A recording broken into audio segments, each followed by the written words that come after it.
Welcome back to another episode of the best mods for your money and reliability for the Focus ST 2025 edition. Today we're going to be covering Stage 1 mods. Now if I went out and just bought a Focus ST, these are the mods that I would do in the order to their corresponding stages and what I believe would be the best package that you could put together to make the Focus ST the most reliable and the most fun, but also save money in the long run, because once you do all these, your car is going to be the most reliable and you won't have as many breakdowns or headaches or do-overs. So number one on the list for the Stage 1 mods is going to be the transmission bushings for the cable end and the cable bracket bushings themselves on the transmission. These bushings, I believe, are very necessary to upgrade, especially on the transmission bracket that holds the cables in place, and also the cable end bushings, because you have a lot of slop in between shifts with the rubber cable end.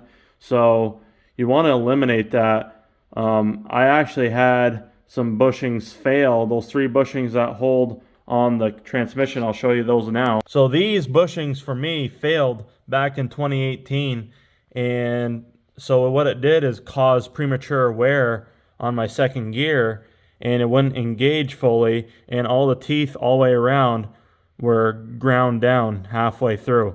So it's definitely very important that you replace these if you haven't already, and replace the cable end, because that eliminates the slop as well, and it actually prolongs the life of your cable itself. I've actually snapped the cable before when I ran a short shift bracket that was on here, and I had a like 20% throw that caused my transmission cable to actually snap.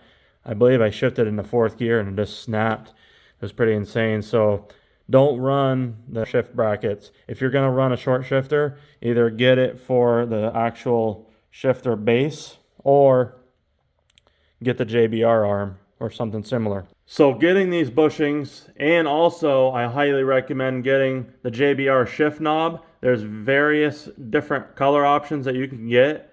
So I got the all black one. I would like to get the blue and black one as well, just to kind of match my theme, but I highly recommend those. I'll show you that right now. This shift knob by far is the most comfortable shift knob out there, I believe. I mean, it fits perfect in my hand. My hands are not small, and this is also weighted. So when you upgrade to those shifter bushings, you're going to have more of a notchy feel. And this here with these O-rings adds a lot of nice grip, and it's not too tall. It looks really nice. It's just a really stout piece. But the shift knob really helped with my JBR arm and in the combination with the bushings, because it was too notchy with the stock shift knob. So it would actually have a hard time going in reverse and first gear. But with that shift knob upgrade, it's like 450 grams. So it's weighted more. And what that allows it to do is it has more of a smoother shift feel to it. So it allows it to actually connect better, and just you have better overall quality shifts. But with the bushings, you're going to have less slop between shifts, which is also going to prolong the life of the transmission itself and the longevity of the shifting cable. Improves shifting quality with this whole package deal. You're going to be more connected to the car. It's just going to feel so much better. Trust me, you want to get this shift knob. It's $80. It's the best shift knob out there, I'm telling you right now. I mean, I've had a couple other shift knobs, and that's the best one for overall feel and the price as well. Improves longevity overall. Like I said, with your transmission, you don't want to have worn out bushings in that shift bracket, because it's going to cause premature wear. Next on the list is going to be the one-step colder plugs. Now, if you want to just run the NGK one-step colder plugs, hey, I mean, I'm not going to tell you not to, but I highly recommend running the RR14YS Brisk plugs, because they come out of the box at 28 thousandths, where the NGKs come out at 44 thousandths. So the Brisks automatically are gapped way lower, and believe it or not, almost in spec for a stage 1 build anyways, especially if you're tuned. Now, I would not recommend one-step colder plugs for a stage 0 build or OEM build because you're not tuned yet. You can actually get misfires if the plugs are too cold, especially if you have an intercooler. So when you have an intercooler, you don't need step colder plugs for a non-tuned car. But like for example, Ford Performance actually suggested for a tuned car with bolt-ons to run 2-step colder plugs without the intercooler upgrade because the Ford Performance tune was like compliant with the warranty through Ford, but you couldn't upgrade the intercooler because then it'd void the warranty. Upgrading the colder plugs is going to give you a less chance of knock. It's basically a good knock prevention because you're not going to run as hot of a cylinder temps. When you have hotter air or hotter charge temps or even hotter cylinder air or whatever, just the hot air itself will cause knock. And knock and the heat combined will also just destroy the cast pistons over time. These pistons are weak. You got to really take care of them. So lowering the temperatures, less knock, you're going to improve the efficiency overall, especially when you're tuned. And silver is definitely the most conductive metal out there. That's why I suggest Brisk plugs. When you're tuned, the Brisk plugs are the best plugs to go with. Gap is not going to open up on the Brisk plugs. The RR14YS is the comparison. They're projected plugs just like the NGKs are. So that's a projected plug, which means it basically protrudes out more. And whereas this here is a non-projected one-step colder plug, which this is actually a RR14S. So I actually call this a 1.5 colder plug because this is 20 degrees Celsius cooler than the RR14YS one-step colder plug. Also to note, the NGK colder plugs, when you go like big turbo or whatever in the future, the lifespan of the NGK plugs and the Brisk plugs are going to be the same.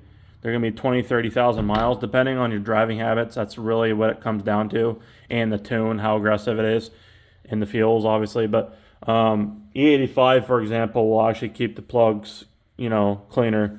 But also down the road, when you go big turbo, you have to change the plugs way sooner than 20, 30,000 miles on a big turbo because it's just part of the maintenance. I mean, I change my plugs every spring, for example, with my oil. It's just what I do. I mean, it's $40. Also to note, the NGK one-step colder plugs are not recommended to be gapped below 30 thousandths. I know that for a fact for the NGK 6510s. I'm not sure about the rutheniums, but also I don't really trust the rutheniums because of that tab that they weld on the top there. That can fall apart or come off, especially if you're running a lot of boost. So I definitely do not recommend that. And also, there's a lot of copycats as far as NGKs go. Don't get NGKs off eBay or Amazon. Get them from direct NGK or a dealer that sells them that's trusted, or even Rock Auto. So 3 and 4. So the Symposer Delete is definitely highly recommended. You want to get rid of the sound Symposer, all that garbage mess that's in there. I mean, it's really just a piece of crap that Ford added in there. It funnels engine sounds through a tube and it controls it using a valve diaphragm, and it's just honestly the dumbest thing ever. It is better than the B58 Supras, which use fake sound through the speakers, but still, I mean, it's just a bunch of nonsense. It's all in the way. It's garbage. Throw it out in the trash can. Don't even belong there. Once you get rid of it, it's out of the way. You free up space. Engine bay looks a lot cleaner. You only want to do this really when you get a Cobb, because then you won't have a code, because the Cobb programmer will eliminate the code for the unplugging of the sensor. So just keep that in mind. Otherwise, I would suggest that with stage 1, but you need a Cobb for the Symposer Delete. That's kind of why there's back-to-back right here. The best Symposer Delete I found was the Mountune one, because it reuses the OEM gasket, and that's the best designed gasket out there, really. I mean, it's honestly really hard to find. You can't just buy the gasket, but it is the best sealing gasket out there versus like the small Boomba O-ring that I've had, which they leak. Honestly, it's no good, shitty design. And then the next best option would be an O-ring version, but it's a thicker O-ring. It'd be the JBR Symposer Delete. That's another good one. And then the reason why you'd really want to do a Symposer Delete, other than getting rid of the garbage mess, and you can reroute your blow-off valve or your bypass valve on your stock turbo to the true vacuum source on the Symposer Delete plate. That way there, it allows for better response of the bypass valve or blow-off valve, whichever you go with.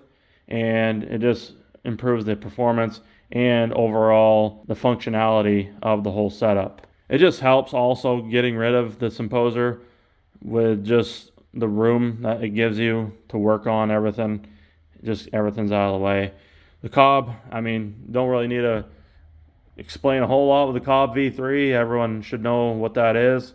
It's a programmer that allows you to either run the off-the-shelf maps, which you can do. I mean, it's not highly recommended, but you can do it if you do it in a safe manner and follow these instructions as far as building the ST by my program here, or this series, if you watch it.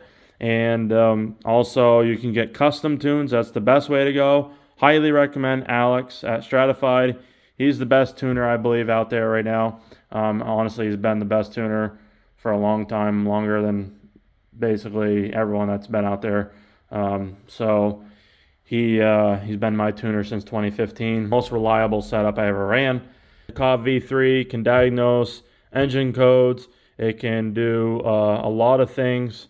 You know, hundreds of different monitors that you can do. You know, your readiness monitors. You can reset your keep alive memory, which is CAM.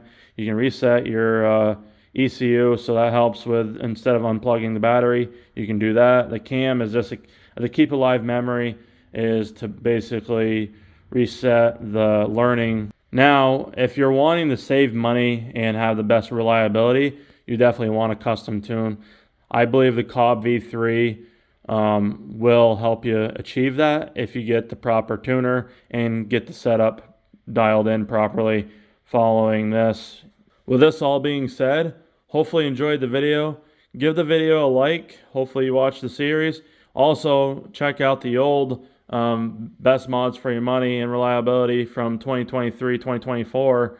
That's an older version I did. This is more refined. But yeah, we'll see you on the next one.